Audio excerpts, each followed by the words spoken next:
Hello friends, good morning. Today our topic is partnership basic fundamentals. इसमें अपन देख रहे हैं P&L एप्रोवेशन डिफरेंट सिचुएशन में किस तरह से P&L को बनाया जाता है। अब अपन देखेंगे कि अपने देखा था नॉर्मली कि इन case of loss P&L appropriation नहीं बनाते हैं, P&L से ही लॉस को डिस्ट्रीब्यूशन कर देते हैं। लेकिन एक एक्सेप्शन है इसका, जब लॉस होता है P&L में, उसके बाद में अपने को इंटरेस्ट ऑन ड्राइंग चार्ज करना होता है, उस केस में अपन लॉस को P&L से ट्रांसफ़र नहीं करते हैं। लॉस को P&L से P&L एप्रोप्रिएशन में ट्रांसफ़र करेंगे, वहाँ पे IOD का एडजस्टमेंट करेंगे। उसके बाद में जो रिमेनिंग लॉस रहेगा उस लॉस को अपन डिस्ट्रीब्यूट करेंगे पार्टनर्स कैपिटल अकाउंट में। यहाँ पे वही सिचुएशन है। अपन करें question number 22।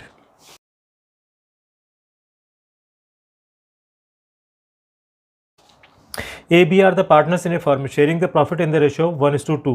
Their capital on 1st April 18 were 4 lakh, 2 lakh respectively. As per the partnership deed, A is to get the monthly salary 15,000 and interest on capital is to be provided 10% per annum and charge on drawing 12% per annum. During the year, A withdrew 30,000 and B withdrew 50,000. The firm incurred a loss of 60,000 during the year 31st March 19. 31st March 19 को loss हो गया। Before above adjustment you are required to prepare the account showing the distribution of profit या loss. अपने को यहाँ पे loss हो गया।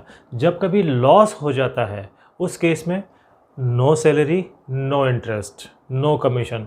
एज पर partnership deed, yes partnership deed में अगर मेंशन है तो भी नहीं देंगे। पार्टनरशिप डीड में क्लियर कट मेंशन हो these are the charge against profit, तब अपन देंगे इंटरेस्ट और सैलरी। अगर वो कहे पार्टनरशिप डीड में मेंशन हो कि even if in case of loss these are payable, तो जो चीज़ लॉस के केस में भी पेएबल होती है उनको कहते हैं चार्ज अगेंस्ट प्रॉफिट। उनको अपने को देना होता है और वो चीज़ें फिर P&L का पार्ट बन जाती है, P&L एप्रोप्रिएशन का पार्ट नहीं होती है। यहाँ पे ऐसा कुछ भी मेंशन नहीं है कि इंटरेस्ट ऑन कैपिटल और salary to be paid even if in case of loss. इसका मतलब ये चार्ज अगेंस्ट प्रॉफिट नहीं है, सिंपल है। जब सिंपल होती है तो लॉस के केस में किसी भी पार्टनर को कोई इंटरेस्ट ऑन कैपिटल नहीं दिया जाता है, सैलरी नहीं दी जाती, कोई कमीशन नहीं देते, कुछ भी नहीं देते, लेकिन इंटरेस्ट ऑन ड्राइंग चार्ज करेंगे अपन उस केस में।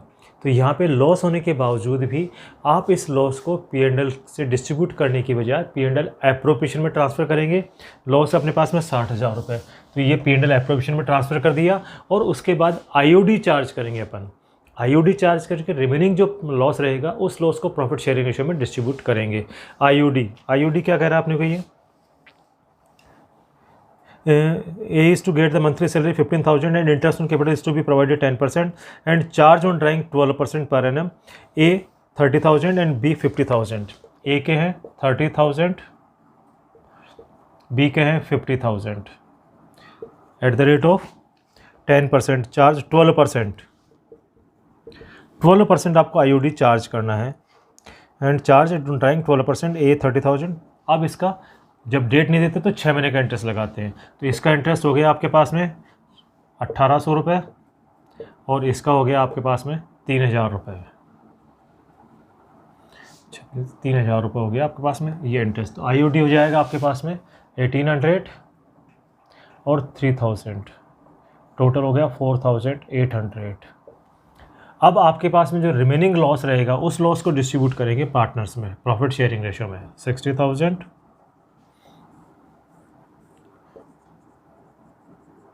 तो ये हो गया 55,200। कभी कभी ऐसी गलती हो जाती है कि जब इंटरेस्ट ऑन कैपिटल नहीं देते तो इंटरेस्ट ऑन ड्राइंग भी चार्ज नहीं करेंगे, ऐसा हो जाता है कन्फ्यूजन। लेकिन ध्यान रहे इंटरेस्ट ऑन ड्राइंग चार्ज करना है, इंटरेस्ट ऑन कैपिटल नहीं देंगे लेकिन इंटरेस्ट ऑन ड्राइंग चार्ज करेंगे। अब इसका प्रॉफिट शेयरिंग रेशियो क्या है, 1:2। 55,200 डिवाइडेड बाई 3, 18 54 और 4 12 18 54 55 18,400। 1:2 है या 1:2। 18,400 और 36,800। 8 4 12 14 15 4। ये इस तरह से आपके पास में लॉस का डिस्ट्रीब्यूशन हो गया। ध्यान रहे लॉस के केस में नॉर्मली अपन P&L से डिस्ट्रीब्यूट करते हैं, लेकिन IOD अगर चार्ज करना होता है तो लॉस को P&L एप्रोप्रिएशन में ट्रांसफर करेंगे और फिर रिमेनिंग लॉस को डिस्ट्रीब्यूट करेंगे प्रॉफिट शेयरिंग रेशियो में। यस, अपन अब कर रहे हैं क्वेश्चन नंबर 24।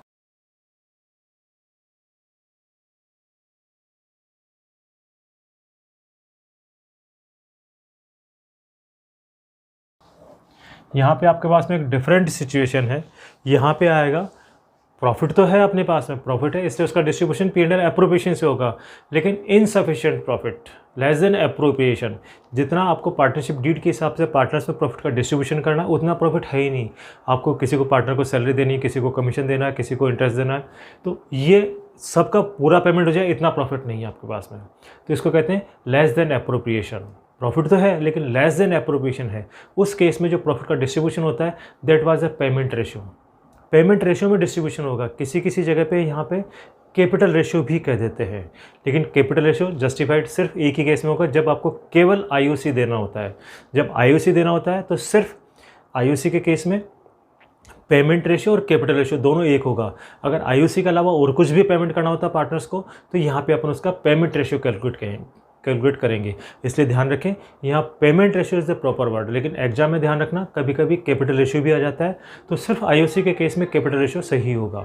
आईओसी के अलावा और कुछ भी पेमेंट करना है, सैलरी का पेमेंट करना है, कमीशन का पेमेंट करना है, तो फिर कैपिटल रेशियो सही नहीं होगा, उस केस में पेमेंट रेशियो ही होगा। तो वही अपने को यहाँ पे ध्यान रखना होगा। यस, यहाँ क्या करें, Akriti and Vibhuti are the partners in a firm sharing the profit 2:1। The balance in their capital account and current account on 1 April 19। Capital account के दोनों के बैलेंस दे रखे हैं, करंट अकाउंट के दे रखे हैं बैलेंस। इसका मतलब आपको सारे एडजस्टमेंट जो करने हैं वो करंट अकाउंट में करने हैं। फिक्स कैपिटल मेथड हो गई। The partnership deed provide that the Akriti was to be paid salary 22,500 per quarter, and whereas the Vibhuti was to commission 15% of the net profit before charging such commission। before charging such commission simple profit, और net profit पे देना है, इसका मतलब P&L वाला जो profit है उस पे देना है अपने को।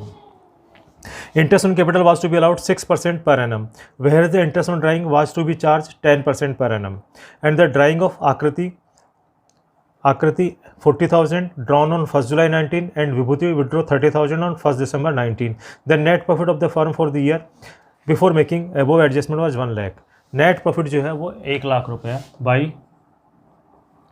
P&L नेट प्रॉफिट 1 लाख रुपये। अब आपको पेमेंट क्या क्या करने, ये करा सैलरी 22,500 पर क्वार्टर, मतलब 90,000 तो सैलरी हो गई। 15,000 रुपये इसका कमीशन होगा, 15% इसका 15% ज़्यादा हो गया, 1,05,000 हो गया। अभी आईओसी और देना है अपने को, तो ये सब कुछ ज़्यादा हो गया अपने पास में। इसलिए इसका जो अपन कैलकुलेशन करेंगे पेमेंट रेशियो में डिस्ट्रीब्यूशन करेंगे, तो अपन देखते हैं किसका कितना कितना पेमेंट बनता है अलग से। आकृति and Vibhuti A and B, किसको कितना कितना पेमेंट बनता है वो चेक करते हैं अपन। आकृति was paid A salary 22,500 per quarter, तो इसकी होगी 90,000 सैलरी। आकृति को सैलरी का पेमेंट होगा 90,000। And Vibhuti was to get a commission 15%, Vibhuti commission, इसको 15% of net profit before charging such commission. Net profit ये होता है, बिफोर चार्जिंग कमीशन मतलब सिंपल कमीशन, तो 15,000 इसका बनता है।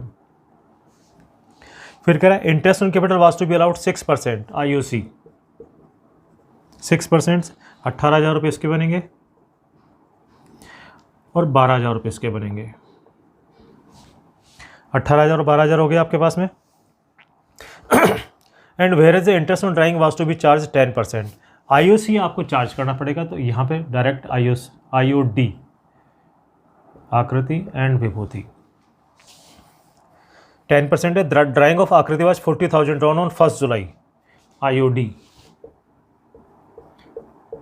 1st जुलाई को इसने ड्रॉ किया है, ड्रॉन 40,000 ऑन 1st जुलाई, 40,000 रुपये ड्रॉ किए इसने 1st जुलाई से 31 मार्च तक। 9 मंथ होते हैं, 9/12 और रेट ऑफ इंटरेस्ट है 10%, 10/100। ये हो जाएगा आपके पास 10% का 4,000, 4,000 का मतलब 3,000। विभूति के लिए कह रहा है विभूति withdraw 30,000 on 1st December, 30,000 1st दिसंबर को विड्रॉ किया, 31 मार्च तक हो गए 4 मंथ, 4/12 इंटू 10/100, तो 1/3 का हो गया 1,000 रुपये। तो यहाँ पे हो गए 3,000 और 1,000, 4,000 रुपये आईओडी हो गया। आपको पेमेंट कितना करना है देखो आप, 15/12 27, 27 का मतलब 1,17,000 और 8 25 1,35,000 का पेमेंट करना, जबकि आपके पास में 1,04,000 ही। तो प्रॉफिट तो है लेकिन इनसफिशिएंट प्रॉफिट है। प्रॉफिट है आपके पास में इसलिए आप P&L एप्रोप्रिएशन बना रहे हैं, और इनसफिशिएंट है इसलिए आप पेमेंट रेशियो में कर रहे हैं। अगर लॉस होता है तो आपको ये सब कुछ देने की ज़रूरत ही नहीं है, न सैलरी, न कमीशन, ना IOC, कुछ भी देने की ज़रूरत नहीं होती थी, और आप सिर्फ सिंपल लॉस को P&L से डिस्ट्रीब्यूट कर देते। और IOD है तो जैसे अपने पहले वाले क्वेश्चन में किया वैसे अपन यहाँ से डिस्ट्रीब्यूशन कर देते हैं। अब अपन पेमेंट रेशियो कैलकुलेट करते हैं कि ए का कितना पेमेंट बनता है, 1,08,000 और इसका बनेगा 27,000, 7 चौक 28, 4 दूनी 8, तो ये हो गया आपके पास में 4:1। पेमेंट रेशियो क्या हो गया, 4:1, 27, 4, 7 चौक 28, 4 दूनी 10, यस 4:1। तो यहाँ जो आपके पास प्रॉफिट बना है 1,04,000, इसको आप 4:1 में डिस्ट्रीब्यूट कर देंगे टू पार्टनर्स करंट अकाउंट। इस करंट अकाउंट बने to partner current account. Current account पर कभी भी इंटरेस्ट नहीं दिया जाता है, न ही इंटरेस्ट चार्ज किया जाता है। अगर करना होगा तो क्वेश्चन स्पेसिफिकली मेंशन करेगा, otherwise by default current account के बैलेंस के ऊपर न तो इंटरेस्ट दिया जाता है क्रेडिट बैलेंस के ऊपर, और डेबिट बैलेंस के ऊपर न कोई इंटरेस्ट चार्ज किया जाता है। ध्यान रखें इस बात का। यहाँ पे आएगा A एंड V, 4,000 का 800 का, ठीक है 20,800, और 4 800 का 32, 20 का 83, 800 का 32 और 4 दूनी 8, ठीक है। इन दोनों का टोटल हो जाएगा 3 1 4 8 104। इस तरह से आप इसका प्रॉफिट का डिस्ट्रीब्यूशन करते हैं। तो ये आपके पास में एक डिफरेंट टाइप के P&L एप्रोप्रिएशन हो गई कि किस सिचुएशन में P&L एप्रोप्रिएशन किस तरह से बनाते हैं, कब P&L बनाते हैं, कौन सा आइटम अपन P&L में नोट करते हैं, और किस तरह से अपन कैपिटल अकाउंट में ट्रांसफ़र करते हैं, किस तरह से प्रॉफिट का डिस्ट्रीब्यूशन करते हैं। आशा करता हूँ आपको P&L से रिलेटेड सभी क्वेश्चन समझ में आ गए होंगे। आप हमारे इस वीडियो को लाइक करें, हमारे इस चैनल को सब्सक्राइब करें, और हमारे अपने फ्रेंड्स के साथ में शेयर करें ताकि उनको भी इसका एडवांटेज मिल सके। Thank you.